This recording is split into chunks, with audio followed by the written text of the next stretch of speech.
Alors bonjour à tous. Benoît et Colombe, parents de 6 enfants, 4 filles et 2 garçons de 22 à 14 ans.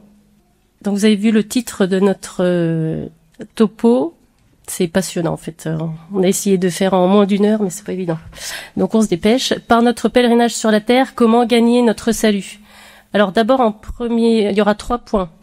Le premier point, on va voir le but de notre pèlerinage, parce que c'est un petit peu important. Donc on va voir Dieu qui est notre créateur, qui nous a créés par amour, par la vérité et par le Verbe, qui est notre Seigneur. En deuxième partie, on va voir ce qu'on met comme matériel dans le sac à dos, parce que c'est un long voyage, même si on l'a bien commencé déjà, pour certains, depuis longtemps. En troisième point, on fera un petit aperçu des 4 tempéraments, parce que pour parvenir au ciel, le mieux c'est de bien se connaître et de connaître ceux qui nous entourent pour les comprendre et les supporter. Hein. Mieux que ça, c'est justement pour les aider à monter aussi. Voilà, c'est ça. Voilà. C'est pas seulement les supporter. Dans le bon sens, on supporte. Voilà, c'est ça. Pour élever. Voilà, à toi. Alors, c'est à moi. Donc, amis pèlerins, bonjour.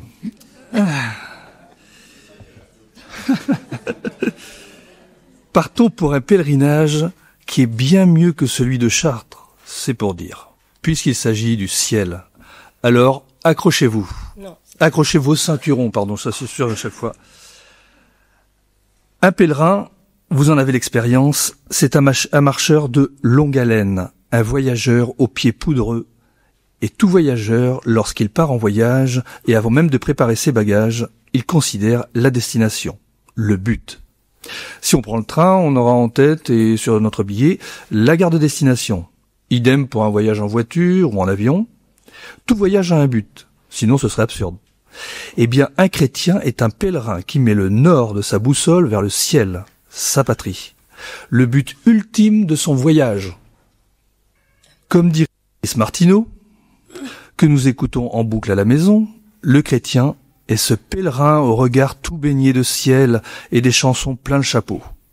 Le ciel est quelque chose qui nous ravira, qui sera tellement beau, tellement splendide, tellement émouvant, que nous serons aussi transportés de joie et heureux d'approcher celui qui est notre Dieu. S'approcher de Dieu, c'est approcher de la charité, c'est approcher de l'amour. D'ailleurs, Carlo Acuti nous donne les coordonnées GPS de ce pèlerinage. L'infini est notre patrie, dit-il. Et l'infini, c'est Dieu seul. Il est notre unique espérance, notre seul bonheur, puisque nous sommes faits par lui et pour lui. Dans un premier temps, laissons l'apôtre Saint Jacques nous expliquer cela dans l'Épître au chapitre 1er, versets 17-18, pour que nous nous rappelions bien que nous sommes engendrés par le bon Dieu, autrement dit, engendrés par la vérité. Nous sommes donc faits par la vérité, pour la vérité. C'est logique, imparable, mais il est bon de nous le redire avant de faire notre sac à dos. C'est lors d'un sermon d'un bon père que nous avons pu nous y plonger. Saint Jacques est cet apôtre qui a vécu dans la proximité de notre Seigneur, qui l'a suivi et qui, tout comme Saint Jean, a eu le temps d'entendre, d'écouter, de réentendre, d'avoir les explications, puis de méditer tout au long de sa vie tout ce que notre Seigneur a pu dire au cours des 3 années publiques. Dans cette parole, Saint Jacques nous rappelle quelle vérité de notre vie qui doit enraciner davantage notre vie spirituelle. Il nous dit « Toute grâce excellente et tout don parfait descendent d'en haut, du Père des Lumières, chez lequel il n'y a ni changement, ni ombre, ni variation. Il nous a engendrés selon sa volonté par la parole de vérité, afin que nous soyons et en quelque sorte les prémices de ces créatures. Saint Jacques nous dit que Dieu nous a engendrés de son libre vouloir, c'est-à-dire librement, volontairement. Il nous a engendrés par la parole de vérité pour que nous soyons les premières manifestations de sa création. La première vérité que nous rappelle aussi saint Paul est que nous sommes créés de Dieu. Cette volonté ici est toute puissante. Nous sommes issus de la toute puissance de Dieu. Si nous regardons la création, nous pouvons admirer cette toute puissance. Un océan déchaîné, le cycle des saisons, une chaîne de montagnes, les vestiges de la toute puissance de Dieu sur terre. Ouais. Mais nous-mêmes sommes créés par sa toute puissance. Nous sommes vivants. Il nous a donné la vie et sa toute puissance est telle qu'il a juste fallu qu'il le veuille. Pour nous réaliser quelque chose, c'est toujours un peu compliqué. Il faut le penser, cela demande du temps, il faut le vouloir, puis mettre en œuvre tout ce qu'il faut. Matériaux, temps, parfois demander conseil. Dieu, lui, en un seul instant, pense la créature, la veut, et elle est créée. Nous sommes donc issus de sa toute-puissance. Et plus de cette toute-puissance, nous sommes issus de l'amour de Dieu, car quand Dieu veut, il aime. L'acte par lequel Dieu veut, c'est aussi l'acte par lequel Dieu aime. En Dieu, comme en nous, normalement, vouloir, c'est aimer. Nous sommes donc le fruit de la toute-puissance de Dieu, mais nous sommes aussi le fruit d'un acte d'amour de Dieu. Nous n'existerions pas si nous n'avions pas été aimés de Dieu. Nous n'aurions pas la vie si Dieu n'avait pas sur nous cet acte personnel d'amour à notre égard. Nous sommes aussi créés par la parole de Dieu. Comme nous le montre la Genèse, Dieu dit, et les choses sont faites. Or, nous le savons, la parole de Dieu, c'est le Verbe. C'est par lui que tout a été fait, et sans lui, rien n'a été fait, nous dit saint Jean. Ça va ? On continue ? Donc ça, c'était la première vérité. La deuxième vérité est que saint Jacques nous parle aussi de la création. Il nous parle aussi au-delà de la création. Il nous parle de génération surnaturelle, spirituelle. Et cela est encore plus personnel, plus profond, car Dieu veut notre régénération spirituelle. Tout comme il a voulu notre création, il veut notre recréation spirituelle. On ne peut pas dire que Dieu crée des personnes pour qu'elles aillent au ciel et qu'il en crée d'autres pour qu'elles aillent en enfer. Dieu, évidemment, ne veut pas le mal ou l'enfer. Quand Dieu veut une âme, il veut son salut éternel. Donc cela dépasse l'amour par lequel il nous a créés, car cela engage un amour plus grand encore. Il nous a donné, il nous a aimés en nous donnant la vie en tant que créature, mais plus encore, il nous a donné sa vie, la vie divine qui est en nous par sa grâce. Dieu veut vivre en chacun de nous. Et quand nous disons que Dieu veut que nous soyons saints, c'est parce qu'il veut vivre, mais il veut vivre dans nos âmes. Et ça, c'est que de l'amour. Dieu veut notre vie spirituelle, c'est-à-dire Dieu veut demeurer dans notre âme. Et on ne peut demeurer chez quelqu'un si l'on n'aime pas cette personne. Cette régénération spirituelle est donc un acte d'amour, puisque Dieu veut demeurer, épanouir tout son être divin, toute sa vie divine dans nos âmes. Et cette volonté, tout comme dans l'ordre naturel, passe par le Verbe, par la parole de vérité, qui est notre Seigneur Jésus-Christ. La parole de vérité est d'abord la parole de l'Évangile, dans lequel notre Seigneur nous parle de l'amour de Dieu. L'amour de Dieu, en fait, est le résumé de l'Évangile. Et on sait bien jusqu'où va cet amour de Dieu pour nous. Il va jusqu'au calvaire, jusqu'à la mort sur la croix, jusqu'au pardon de nos péchés. Alors là, on va parler l'abbé Gordien. Il y a un drame, nous dit-il, c'est celui du sang et des larmes. Notre Seigneur désire nous arracher à l'enfer, mais il ne peut pas le faire sans nous.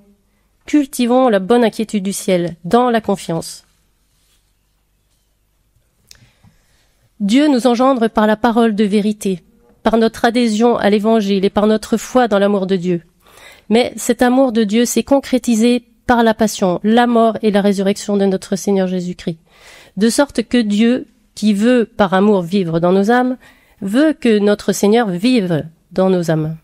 La condition de la vie de Dieu dans nos âmes, c'est Jésus-Christ, qui nous a révélé le Père et révélé l'amour de Dieu. Voilà ce que nous dit saint Jacques, qui nous apprend que c'est Dieu qui veut notre sainteté. Nous, dans notre vie, nous voulons tous être des saints, bien sûr, mais pour cela, notre volonté doit coopérer à l'œuvre de Dieu. C'est Dieu qui, le premier, travaille dans notre âme, mais nous devons le laisser faire. Notre première volonté efficace de nous sanctifier, c'est de laisser au bon Dieu la place d'agir dans notre âme. Alors laissons notre âme sous l'emprise du Saint-Esprit et de ses 7 dons. L'Esprit de vérité, c'est le Saint-Esprit qui est le sanctificateur. Alors surtout, laissons-le gouverner dans notre âme. Laissons-le gouverner notre âme. Souvent, comme saint Paul, nous disons « Je ne fais pas le bien que je veux et je fais le mal que je ne veux pas ». Notre premier acte de notre volonté, c'est de laisser faire Dieu. Mais nous ne le laissons pas agir dans notre âme, têtus comme nous sommes. Dieu veut notre sainteté plus que nous ne le voulons. Mais si nous disons « je veux être un saint », alors faisons reculer notre propre volonté, trop personnelle, trop exigeante et souvent trop capricieuse. Il nous faut clouer notre volonté au bois de la croix et laissons à Dieu toute la liberté d'agir. Alors encore l'abbé Gordien. Laissons-le conduire notre vie et alors nous sommes sûrs de parvenir au ciel parce que Dieu est compétent. Donc Dieu nous a engendrés par la parole de vérité et rachetés par le Verbe. Il veut que nous vivions aussi par le Verbe. C'est notre part. Notre vie chrétienne est une exigence de vérité. Elle nous engage à une vie de vérité. Mais qu'est-ce que la vérité ? C'est un face-à-face entre un sujet et un objet. C'est une contemplation, une présence. Donc pour nous, vivre en vérité, c'est vivre en présence de Dieu. Vivre face à face avec le bon Dieu. Alors évidemment, ceci passe par notre prière, bien sûr, mais aussi cet exercice doit se prolonger toute la journée, de sorte que nous soyons toujours en présence de Dieu, face à face avec lui. C'est vrai que c'est une grande exigence de vie, mais si nous gardons notre main dans celle de la Mère de Dieu, qui est aussi notre mère, les chutes seront quand même limitées.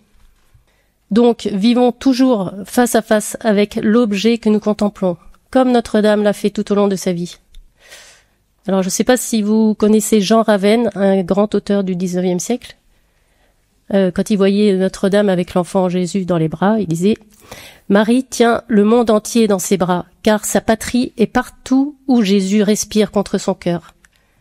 Sa plus fervente prière est de le contempler. » Alors, concrètement, cela signifie qu'il nous faut être vrai et agir selon ce que nous avons contemplé, selon celui qui nous aime par-dessus tout, puisqu'il est venu pour nous, qu'il est mort pour nous et qu'il est ressuscité pour nous donner la vie. Alors agissons selon la vérité, selon notre Seigneur, pour rayonner de notre propre contemplation. Vie de contemplation et vie d'action, sans hypocrisie, sans double face, sans une double vie, une vie mondaine et une autre spirituelle. Alors contemplons la vérité, mais vivons de la vérité, c'est-à-dire d'agir selon la vérité, agir selon notre Seigneur. Alors voilà, pour gagner le ciel, revêtons le Christ, comme dit saint Paul, et vivons du Christ. C'est ainsi que nous vivrons du Père. Agissons extérieurement comme nous vivons intérieurement. Voilà toute l'œuvre de notre rédemption. Demandons à Notre-Dame d'agir comme elle, toujours dans la vérité, et avec confiance, persévérance et courage, plaçons notre vie sous la vision de la Sainte Providence. Comme le dit sainte Thérèse, comme disait sœur Gaëtane hier, c'est la confiance, rien que la confiance, qui doit nous conduire à l'amour. Et saint Paul nous dit aussi, tous les moments de notre vie doivent être un total abandon dans la divine providence de Dieu. Il est Dieu, il sait tout et connaît tout. C'est lui qui dispose toutes les choses d'une manière merveilleuse. Il fait tout afin que toute chose contribue au bien de ceux qu'il aime. Ça sera un petit peu plus concret.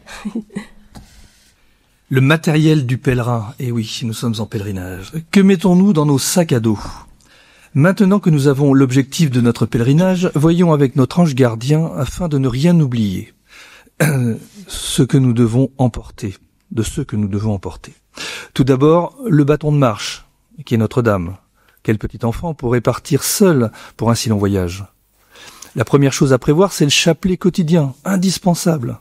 En famille, nous l'avons toujours tenu, même avec les enfants petits. Livres de vie de saint à leur disposition pendant le chapelet. Même quand cela pouvait être plus agité ou tendu, parfois avec des ados boudeurs. Ça, je pense que vous en avez eu un certain nombre l'expérience. Voilà, Notre-Dame a dû sourire bien des fois.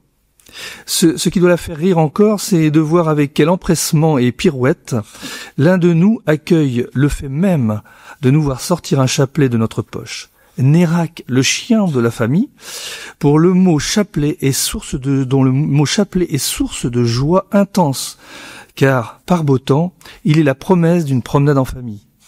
Le chat, lui aussi, est de la partie. Saint François doit être heureux. C'est du vécu. Alors, petit conseil de Saint Louis-Marie Grignon de Montfort pour la récitation du chapelet. La première faute ordinaire, c'est de ne prendre aucune intention en disant notre chapelet, en sorte que si vous leur demandiez pourquoi ils disent leur chapelet, ils ne sauraient vous répondre. C'est pourquoi ayez toujours en vue, en récitant votre rosaire, quelques grâces à demander, quelques vertus à imiter ou quelques péchés à détruire. Ensuite, il nous faut, comme pour MacGyver, l'indispensable couteau suisse. C'est le prêtre. Il nous dispense les sacrements, on s'est osé, ça c'est vrai que c'est assez osé. Il nous dispense les sacrements, nous accompagne depuis le baptême jusqu'aux portes du ciel. C'est l'ami incontournable. Bien sûr, à la maison, nous considérons les 3 différentes voies dans lesquelles Dieu nous veut saints. Le mariage, la vocation religieuse ou le célibat. Quelle bénédiction lorsque dans nos familles un de nos enfants est appelé au sacerdoce ou à la vie religieuse. En famille, nous parlons très régulièrement de cette éventualité et de ce fait, la vocation maritale, tout comme la vocation sacerdotale, sont envisagées très naturellement. Ainsi, le cœur reste ouvert à tout appel. Un de nos garçons avait décidé très jeune et longtemps qu'il serait moine chevalier, sans doute en sortant d'une journée du Puy du Fou. À présent que un jeune de bientôt 16 ans, beaucoup plus raisonnable, n'est-ce pas? Il a revu sa technique. Il sera aumônier militaire si le bon Dieu l'appelle, ce qui est bien plus adapté. Les autres ont déjà choisi leur communauté éventuelle, voire leur nom de religion au cas où. De plus, nous avons toujours dit aux enfants qu'une fois le bac en poche, et il est bon, ou la fin d'un cycle d'études, il est bon de faire une retraite de discernement afin de déposer leur jeune vie et leur volonté au pied de la Providence. Puis, comme dans tous les sacs à dos scouts, on y trouve aussi le sac cuisine, dans lequel nous y mettons tout ce qui concerne notre alimentation spirituelle, l'assiduité à la pratique des sacrements, les retraites de Saint Ignace, la lecture de la Sainte Bible, le chapelet quotidien en famille, la Sainte Messe en semaine dès que possible. Il nous faut aussi nourrir notre intelligence afin que notre volonté puisse aimer toujours plus. Donc formation Domini, toujours très riche, avec les activités pour les enfants, le scoutisme aussi, très présent dans notre famille, qui est une grande école de joie et de sainteté, l'approfondissement du catéchisme, et pour dilater les cœurs, n'oublions pas le chant. Oui, ça enchante beaucoup à la maison, je confirme. Dans le sac, tenue de camp, c'est la tenue de combat, car un chrétien doit se lancer dans le combat spirituel, se prémunir contre le tentateur, et aussi annoncer la lumière aux nations. Sinon, le sel serait bien fade. Quand il parle aux Éphésiens, saint Paul utilise l'image de l'armure d'un soldat romain pour symboliser l'équipement nécessaire à quiconque veut servir dans l'armée du Seigneur. Il nous encourage à puiser son énergie dans le Seigneur et dans la vigueur de sa force, et à revêtir l'équipement de combat donné par Dieu, afin de pouvoir tenir contre les manœuvres du diable. Il poursuit en expliquant plus précisément quels sont les éléments qui composent cette armure spirituelle. Oui, tenez bon, ayant autour des reins le ceinturon de la vérité, portant la cuirasse de la justice, les pieds chaussés de l'ardeur à annoncer l'évangile de la paix, et ne quittant jamais le bouclier de la foi, qui vous permettra d'éteindre toutes les flèches enflammées du mauvais. Prenez le casque du salut et le glaive de l'esprit, c'est-à-dire la parole de Dieu. Il n'y a plus qu'à. Voilà. Alors, en troisième partie, donc on va voir comment mieux se connaître pour parvenir au but ultime et comment entraîner les autres, car bien sûr, un pèlerinage comprend une multitude de pèlerins dont il nous faut prendre soin. On n'est pas tout seul. Donc, pour cela, nous avons besoin de bien nous connaître nous-mêmes pour mieux grandir en âge et en sagesse jusqu'au bout, et pour mieux combattre nos défauts. Mais aussi, il est important de comprendre ceux qui nous entourent, nos conjoints, nos enfants, nos amis, nos collègues, pour mieux les comprendre et les aimer et les aider à gagner aussi leur salut. Nous vous proposons donc de nous pencher sur l'étude rapide des 4 tempéraments qui ressortent de la nature humaine. Alors déjà, qu'est-ce qu'un tempérament ? C'est une prédisposition naturelle et innée. Bon, voilà. On est avec, on ne le choisit pas, c'est un don du bon Dieu, ancré dans nos gènes. Le péché originel, bien sûr, est passé par là, et il nous faut batailler contre nos défauts, mais la bonne nouvelle, c'est que nous ne sommes pas esclaves de notre tempérament. On ne peut pas le changer, certes, mais on peut l'éduquer. Et là, c'est la grande affaire du combat spirituel, et c'est aussi celui des parents éducateurs et attentifs. Un tempérament n'est ni une faiblesse morale, ni un péché, c'est juste une indication générale de certaines qualités et faiblesses naturelles voulues et permises par le bon Dieu. Il nous faut tirer le meilleur parti du tempérament que notre Créateur nous a donné, avec l'aide de sa grâce. J'avais entendu dire que notre Seigneur devait avoir en sa nature humaine un parfait mélange des 4 grands tempéraments. On trouve dans les saints, évidemment, des saints dans chaque catégorie, évidemment, des tempéraments. Par exemple, Saint Jérôme était un colérique profond, Sainte Marie de Madeleine, une grande mélancolique. Voilà. Donc, il existe 4 tempéraments observés depuis des siècles, d'abord par Hippocrate, donc ça date. Puis après Aristote, et ce classement existe encore aujourd'hui. Mais alors évidemment, il faut faire attention, ce ne sont surtout pas des cases, ce sont des tendances, des grands traits. Il n'y a rien de rigide. Il ne faut surtout pas enfermer un enfant dans tel ou tel tempérament, car il a en lui le mélange d'un tempérament primaire, c'est celui le plus souvent qui est évident en nous, et d'un tempérament secondaire, plus discret et plus caché. Il ne faut surtout pas oublier aussi qu'un enfant a sa propre liberté. Donc voilà. Alors, vous les connaissez peut-être. Donc il y a le bilieux ou le colérique, le mélancolique, le sanguin et le flegmatique. En partant du tempérament, on va forger par l'éducation, puis après par nos efforts, ce que l'on nomme le caractère, constitué de vertus que l'on développe. Notre caractère peut être transformé par la répétition des actes vertueux et par la lutte contre les défauts. Les vertus les plus importantes, vous les connaissez par cœur, sont la prudence, le courage, la force, la tempérance, la justice, la magnanimité et l'humilité. Alors, petite parenthèse, ici on reconnaît les 4 vertus cardinales qui sont... voilà, qui sont. Tout le monde dort, bah zut. Non mais vous les connaissez bien sûr. Alors j'ai découvert un petit moyen mémotechnique d'ailleurs, c'est cadeau. Pour Jésus, fais tout. Prudence, justice, force et tempérance. Les vertus, alors qu'est-ce qu'une vertu ? Ce sont des habitudes morales, des forces spirituelles acquises.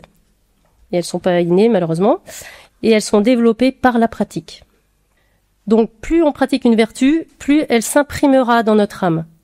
Un enfant puis un adulte se façonne tout au long de sa vie par des répétitions d'actes. C'est comme un papier que l'on plie toujours au même endroit. Il est bien marqué, donc ça c'est un habitus. Par exemple, il est plus facile de demander pardon à quelqu'un quand on le fait régulièrement par la vertu d'humilité. Au contraire, ce sera plus difficile pour une personne qui le fait rarement, évidemment.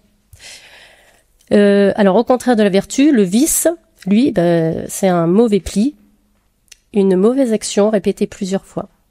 Donc il nous faut absolument isoler notre défaut dominant. Et ainsi il sera beaucoup plus facile de décapiter les autres petits défauts satellites qui tournent autour. Le défaut dominant, c'est le général en chef d'une armée d'autres défauts. L'ennemi à battre, donc c'est le général. Parce que si on tord le cou à quelques défauts, lui, il s'en sortira toujours. Ça ne changera pas grand-chose pour lui. Alors en développant mes vertus, je vais développer chrétiennement mon caractère qui est un édifice de plusieurs vertus au fil du temps. Le caractère, c'est comme le portrait d'un roi imprimé sur une pièce de monnaie. Tout comme le caractère baptismal qui vient apposer son empreinte sur notre âme, tout comme le caractère de la confirmation, tout comme le caractère sacerdotal. Ils sont indélébiles. De même, les vertus impriment notre caractère. Quand il y a des progrès dans notre vie spirituelle, plus les actes sont répétés dans le bien, plus notre âme, est imprimée par une qualité que l'on fait nôtre. Donc une fois que c'est imprimé, normalement c'est bon.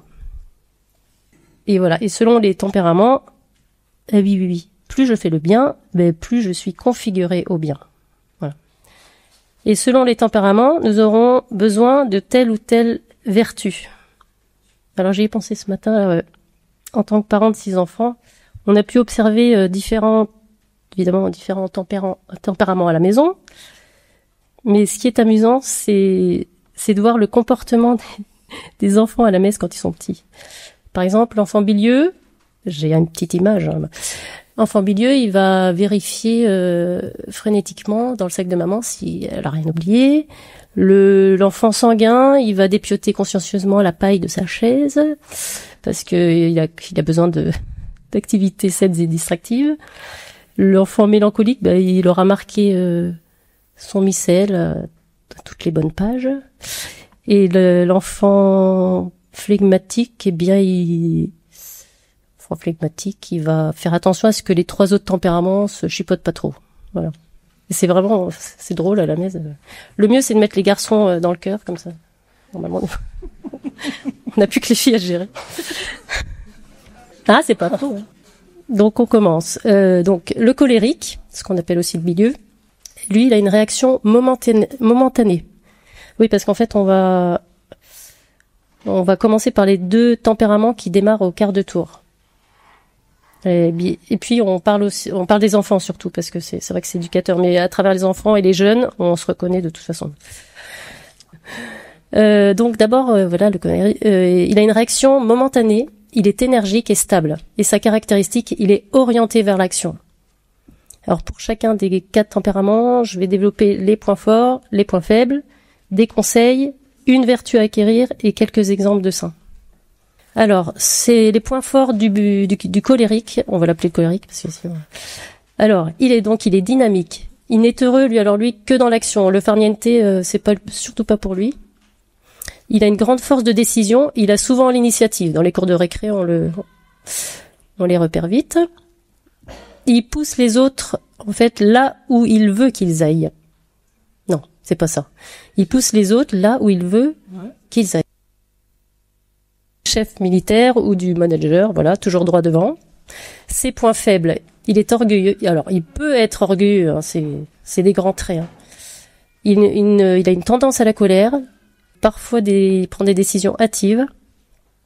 La confrontation ne lui fait pas peur. Il a des difficultés à reconnaître ses erreurs. Il a du mal à prendre soin des autres. Il est un peu dictateur. Il a du mal à respecter les sentiments des autres. Alors, quelques petits conseils. Par l'acquisition des vertus, il va apprendre à tirer les autres vers le sommet, car il se sera tourné vers eux en saisissant leurs capacités.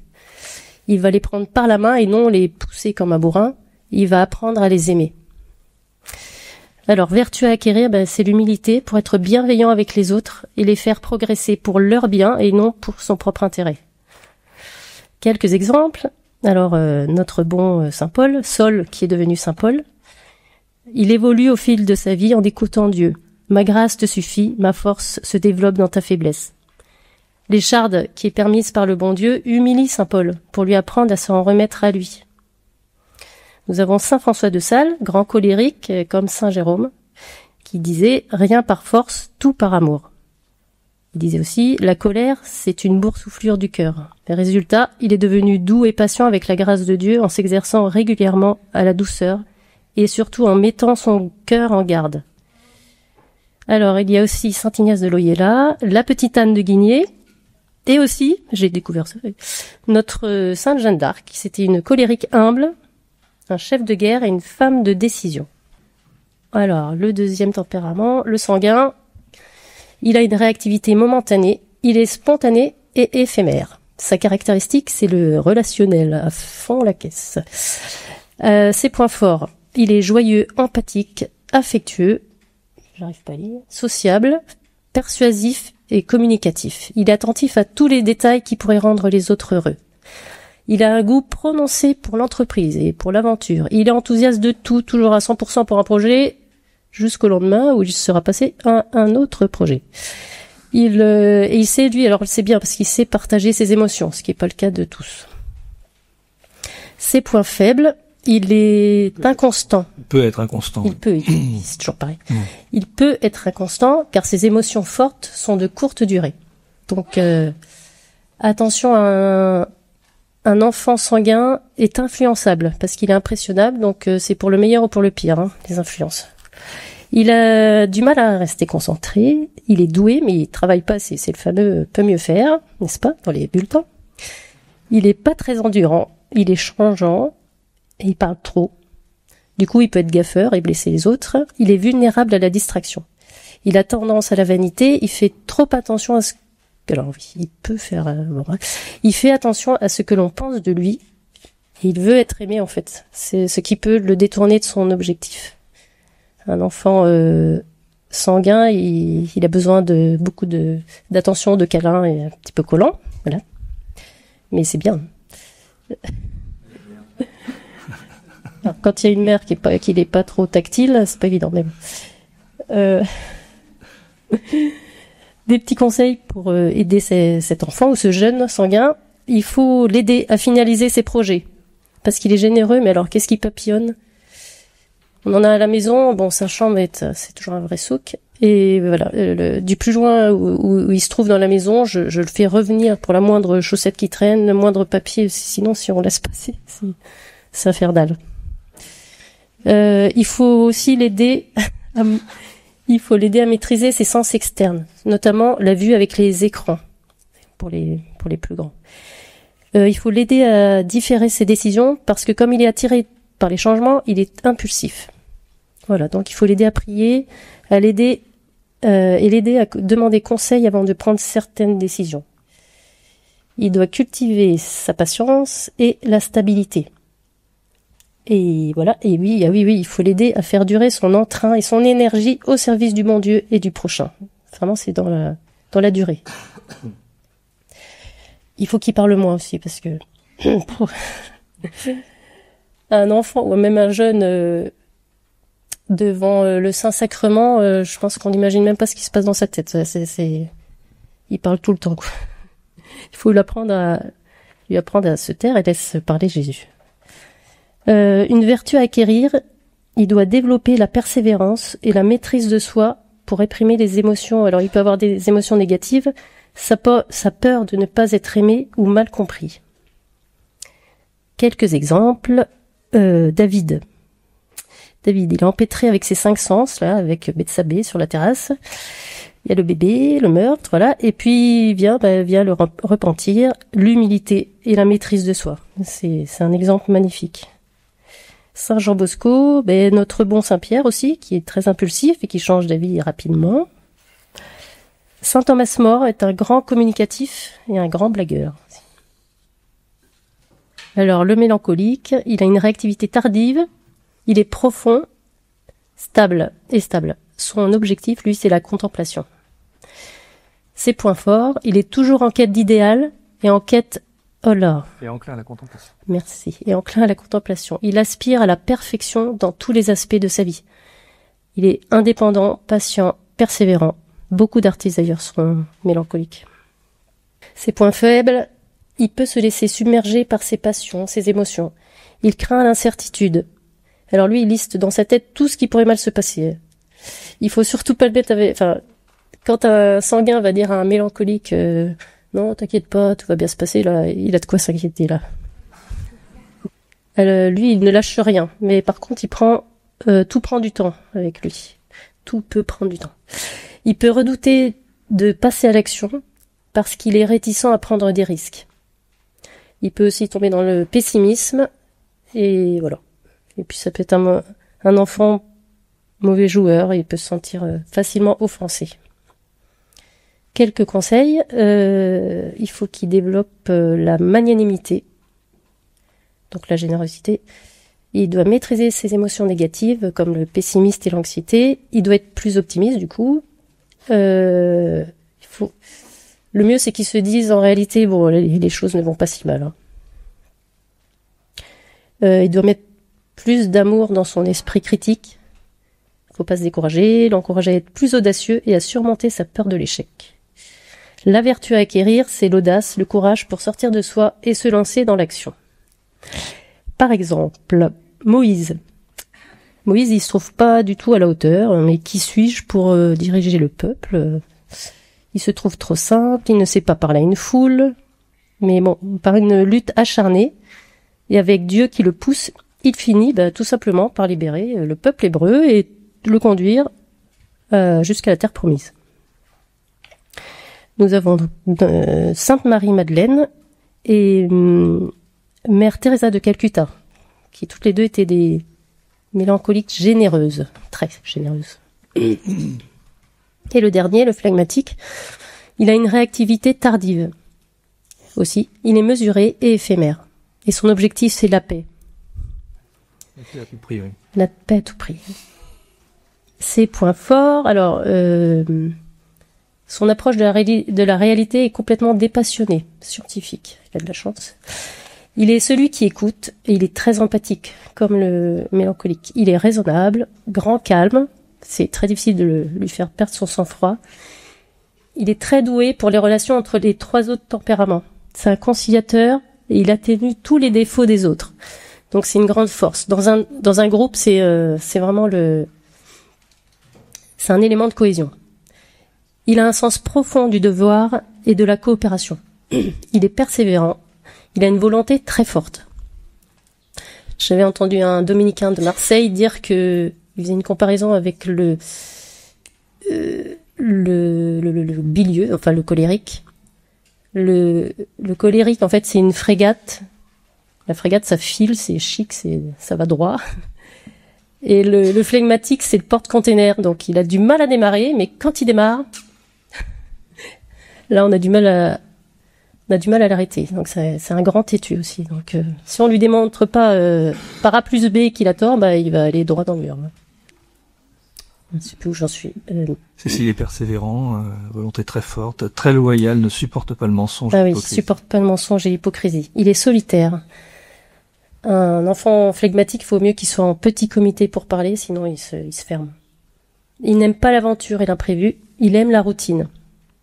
Je crois qu'il y a pas mal de moines phlegmatiques dans les abbayes. Il ne doit pas y avoir beaucoup de sanguins, je pense. Alors c'est un enfant qui voudra jamais être chef dans les jeux, c'est trop de soucis. Et puis pour un jeune, voilà, c'est... Non, maman, je ne serai pas chef de rayon, c'est trop de problèmes. Donc même avec un bac plus 5, non, pour lui, c'est trop.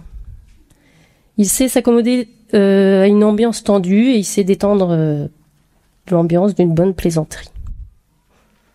Alors, ses points faibles, il est casanier.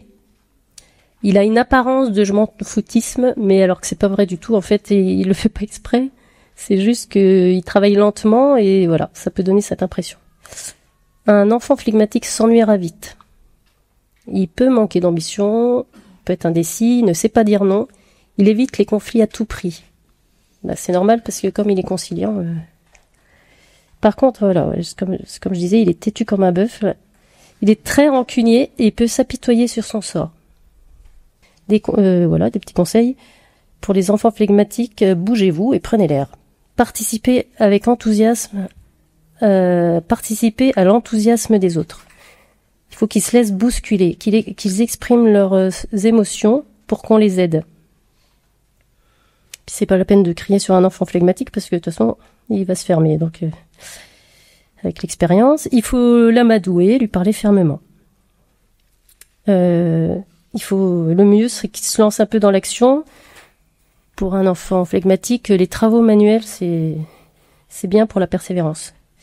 Il faut être prêt à sacrifier la paix qu'il chérit pour une valeur plus élevée. Il faut lui confier des responsabilités pour l'obliger à s'engager. Il doit apprendre à vivre en commun, donc les camps ados, le scoutisme, les pèlerinages, là, sur 2-3 jours, c'est parfait. Vertu à acquérir, c'est l'audace et la magnanimité, la générosité. Il doit travailler à prendre des décisions et surtout, il doit vraiment apprendre à découvrir ses talents, parce qu'il en a. Quelques exemples. Abraham, qui n'aime pas les conflits. C'est Lot qui choisit le meilleur troupeau, le meilleur pâturage. C'est sa femme qui décide de chasser sa servante et son fils. Mais avec l'aide de Dieu, il va vaincre ce manque d'audace, et ça s'est pas mal terminé. Saint Thomas d'Aquin, c'est un rationnel, méthodique, précis. Il n'est pas du tout dans l'action, mais il a fait quelque chose de grand pour le monde. Lui, c'est le flegmatique magnanime inarrêtable. Parce qu'il est sorti de sa grotte. Il a beaucoup voyagé. Jérôme le Jeune, c'est un flegmatique aussi.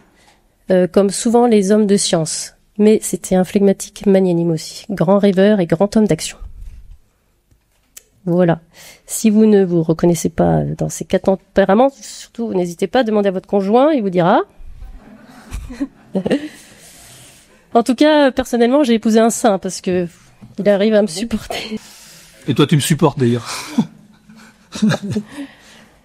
Ah oui, aussi petite parenthèse sur le tempérament. Souvent, on plaque les prénoms. Je pensais aux prénoms ce matin aussi. Un prénom sur un tempérament, mais en fait, je pense que c'est plutôt au fur et à mesure du temps, on ressemble à notre saint patron. C'est ça, en fait. Il y avait que ça, je vois pas d'autre explication. Je vois pas pourquoi un prénom serait rattaché à un tempérament. À force de complicité, peut-être. Donc, en résumé, comme dirait notre colérique Saint Paul, qui a appris à se tourner vers son prochain, réconfortez-vous les uns les autres. Et ainsi, nous irons tous au paradis. Et à la suite du Père Sevin, faisons cette demande au bon Dieu. Faites-moi saint à tout prix, même malgré moi. Et en conclusion... Courage, le ciel est au bout. Et dans le tout premier chapitre de notre pèlerinage, nous avons devant nous une cohorte de saints français, de héros vendéens, qui eux aussi ont dû batailler contre les défauts de leur tempérament. Et nous avons les saintes âmes du purgatoire aussi, tant aimées de notre Seigneur et si efficaces quand nous les prions. C'est l'histoire d'une grande famille, une belle invention du bon Dieu, pour nous tirer vers lui et nous arracher de la glaise du péché. Écoutons notre grand Saint Louis-Marie Grignon de Montfort nous parler encore un peu de la sainteté. Oh, quel bel ouvrage admirable! La poussière changée en lumière, l'ordure en pureté, le péché en sainteté, la créature en le Créateur et l'homme en Dieu. Ô ouvrage admirable! Je le répète, mais ouvrage difficile en lui-même et impossible à la seule nature. Il n'y a que Dieu qui, par une grâce abondante et extraordinaire, puisse en venir à bout, et la création de tout l'univers n'est pas un si grand chef-d'œuvre que celui-ci. Et nous remercions infiniment le Saint-Père Léon XIV de bien vouloir conclure pour nous ce petit exposé sur le ciel, qui nous attire irrésistiblement, cœur, corps et âme, comme les apôtres le jour de l'Ascension. Pour cela, il nous exhorte à agir et à former des foyers catholiques, des foyers qui connaissent, aiment et pratiquent les vertus, qui restent attachés aux dogmes de l'Église sans jamais les diminuer ou les supprimer. Je vous encourage à être pour vos enfants des exemples de cohérence en vous comportant comme vous voulez qu'ils se comportent, en les éduquant à la liberté par l'obéissance, en recherchant toujours en eux le bien et les moyens de le faire grandir. Et vous, enfants, soyez reconnaissants envers vos parents. Dire merci pour le don de la vie et pour tout ce qui nous est donné chaque jour avec elle. C'est la première manière d'honorer son père et sa mère. Enfin, à vous, chers grands-parents et personnes âgées, je recommande de veiller sur ceux que vous aimez avec sagesse et compassion, avec l'humilité et la patience que les années enseignent. Dans la famille, la foi se transmet avec la vie de génération en génération. Elle est partagée comme la nourriture sur la table et les affections du cœur. Cela en fait un lieu privilégié pour rencontrer Jésus qui nous aime et veut notre bien toujours. Amen. Amen.